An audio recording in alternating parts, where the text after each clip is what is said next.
তিনজন এখন আছেন উপদেষ্টা মণ্ডলীতে। এর মধ্যে একজনকে বলা হচ্ছে মাস্টার মাইন্ড মিস্টার মাহফুজ, আর বাকি যে দুজন উপদেষ্টা আছেন তারাও তাদের যে গুরুত্বপূর্ণ মন্ত্রণালয়গুলো, তথ্য মন্ত্রণালয়, যুব ক্রীড়া মন্ত্রণালয় এবং এর সঙ্গে আবার সাম্প্রতিক সময়ে যুক্ত হয়েছে এলজিআরডি মিনিস্ট্রি, এই মন্ত্রণালয়গুলো তাদের নিকট দেওয়া হয়েছে। আর অন্যদিকে প্রধান উপদেষ্টার যে কার্যালয়, যেটিকে বলা হয় প্রধানমন্ত্রীর কার্যালয়, তো সেই কার্যালয়ে সংযুক্ত অবস্থায় মন্ত্রীর পদমর্যাদায় আছেন মিস্টার মাহফুজ, যাকে বলা হয় মাস্টার মাইন্ড। তো এই যে মিস্টার মাহফুজকে এখন যেভাবে ক্ষমতায়ন করা হয়েছে, এটা অনেকটা ইলন মাস্ককে নিয়ে যেভাবে মিস্টার ডোনাল্ড ট্রাম্প ভবিষ্যতে প্ল্যান করছেন, অর্থাৎ একটা উচ্চ ক্ষমতা সম্পন্ন কমিটি তিনি ফর্ম করেছেন হোয়াইট হাউস কেন্দ্রিক, যেখানে মিস্টার ইলন মাস্ক থাকবেন এবং তিনি এই সরকারের যাবতীয় কর্ম রিপ্রেজেন্ট করতে পারবেন এবং যে কোনো বিষয়ে সুপারিশ করতে পারবেন এবং যে কোনো বিষয়ে তদারক করতে পারবেন, unlimited, just like a president. তো আমাদের এই যে সমন্বয়কদের মধ্যে দপ্তরবিহীন উপদেষ্টা জনাব মাহফুজ, এখন তিনি সর্বময় ক্ষমতার অধিকারী এবং বলা হচ্ছে যে তিনি ডি ফ্যাক্টো প্রধান উপদেষ্টা। এবং অনেকে আরও বলার চেষ্টা করছেন যে এটা আমরা নিশ্চিত নই যে মিস্টার মাহফুজ কি ডক্টর মোহাম্মদ ইউনূসকে চালান না ডক্টর মোহাম্মদ ইউনূস মাহফুজকে চালান। তো আমি এই জিনিসটা ছোট বড় করার জন্য নয়, যেটা বলার চেষ্টা করছি সেটা হলো ইট ইজ দ্য রিয়ালিটি, যে তারা এখন এই সমন্বয়করা যারা আছেন তারা এই পর্যায়ে আছেন। তো এই সমন্বয়কদেরকে নিয়ে সমালোচনা হলো, এত অল্প বয়সে তারা মন্ত্রী হয়ে গেলেন, এটা কোনো কথার কথা, মানে এটা যাকে বলে এটা কোনো যাকে বলা হয় বাস্তব ভিত্তিও নাই, বিকজ তারা যারা আছেন সবার বয়সী 25 বছরের ঊর্ধ্বে। অন্যদিকে নেপোলিয়ন বোনাপার্ট 21 বছর বয়সে ফ্রেঞ্চ আর্মির, তখন ইউরোপের সবচেয়ে বড় আর্মি ছিল ফ্রেঞ্চ আর্মি, সেই আর্মির কমান্ডার ইন চিফ হয়েছিলেন এবং তিনি 25 বছর বয়সে সম্রাট হয়েছিলেন, এম্পারার অব দ্য ফ্রান্স হয়েছিলেন। তো কাজেই এখন সেই দিক থেকে নেপোলিয়ন বোনাপার্টের কথা যদি চিন্তা করেন, সেই তুলনায় তো এই যারা সমন্বয়ক আছে তারা আরও বেশি অভিজ্ঞ বয়সী।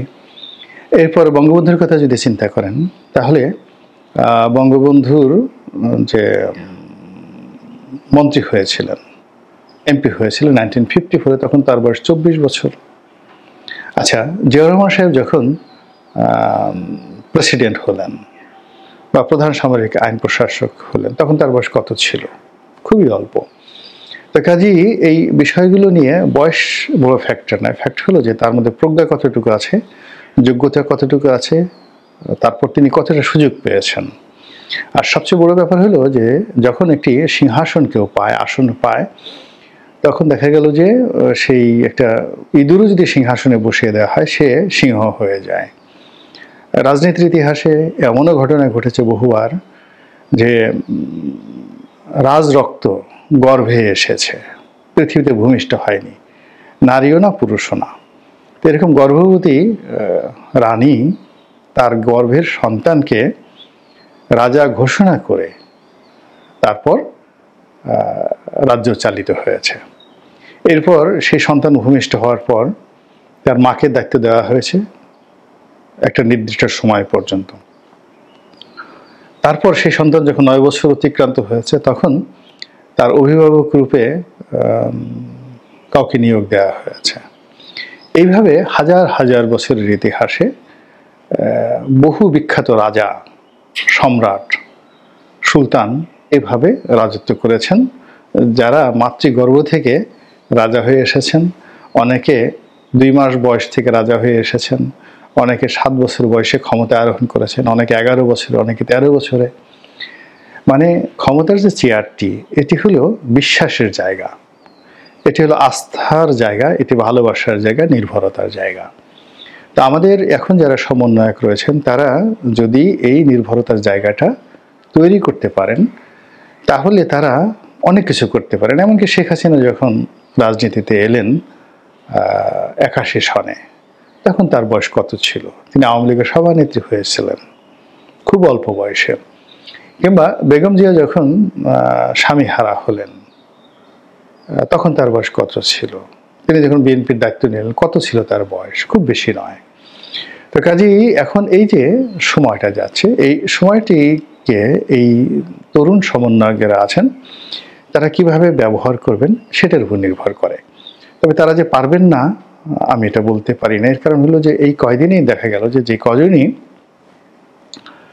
সমন্বয়ক রূপে তারা উপদেষ্টা মণ্ডলীতে স্থান পেয়েছেন, অন্য সবার সাথে এই তরুণদের মন্ত্রণালয়গুলো দুর্নীতি কম, কাজ বেশি হচ্ছে এবং বলতে গেলে আউটপুটও ভালো।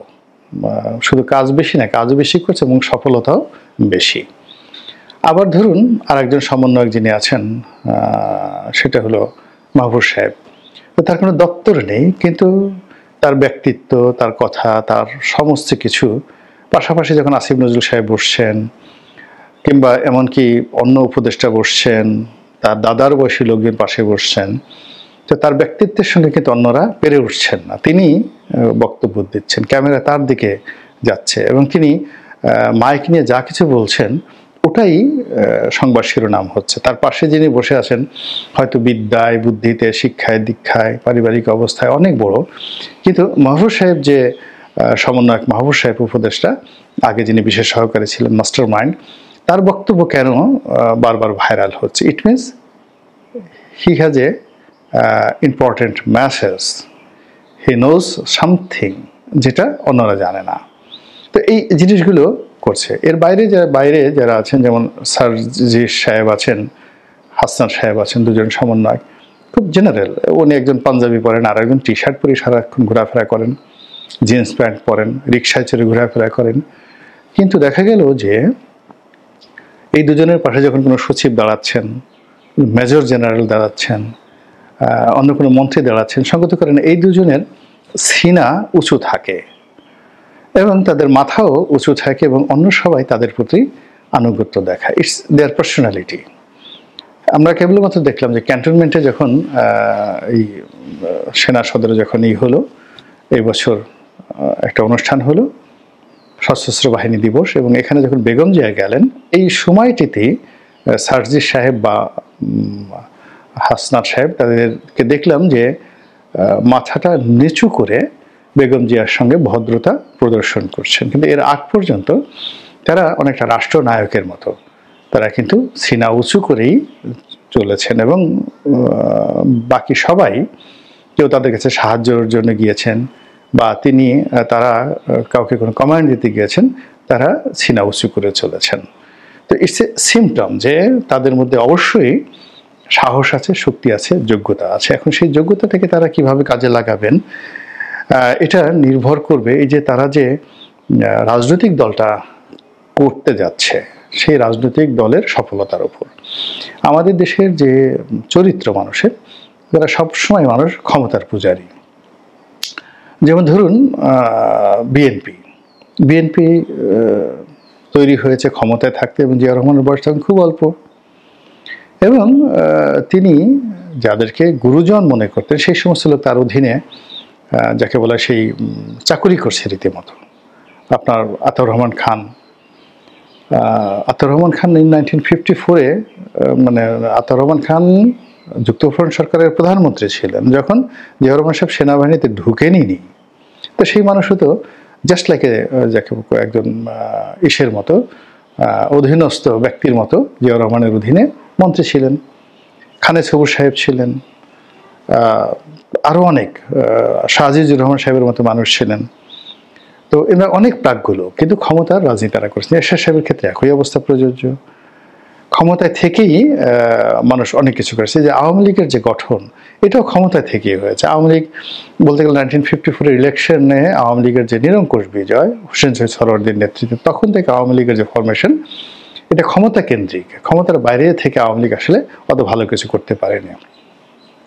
তো সেক্ষেত্রে এই যে সমন্বয়ক যারা আছেন, তারা যদি আরও 2-4 বছর ক্ষমতায় থাকেন এই সরকার, এবং এই সরকার যদি তাদেরকে পেট্রন করেন, তাহলে দেখা গেল এই সমন্বয়কদের পেছনে থেকে বাংলাদেশের অনেক শীর্ষ নেতৃত্ব, বিএনপি এবং আওয়ামী লীগের অনেক শীর্ষ নেতৃত্ব এদের এই সমন্বয়কদের শিষ্যত্ব বরণ করার জন্য এদের পিছু পিছু ঘুরে বেড়াবে। অতীতে যেভাবে হয়েছে, বাকশালে ঢোকার জন্য তো লোকের অভাব হয়নি, জিয়াউর রহমান সাহেবের দলে ঢোকার জন্য লোকের অভাব হয়নি, এরশাদ সাহেবের দলে ঢোকার জন্য কোনো জ্ঞানী গুণীর অভাব হয়নি। কবি, সাহিত্যিক, নারী, আবাল, বৃদ্ধ, বনিতা সবাই জাতীয় পার্টি হয়ে গিয়েছিল।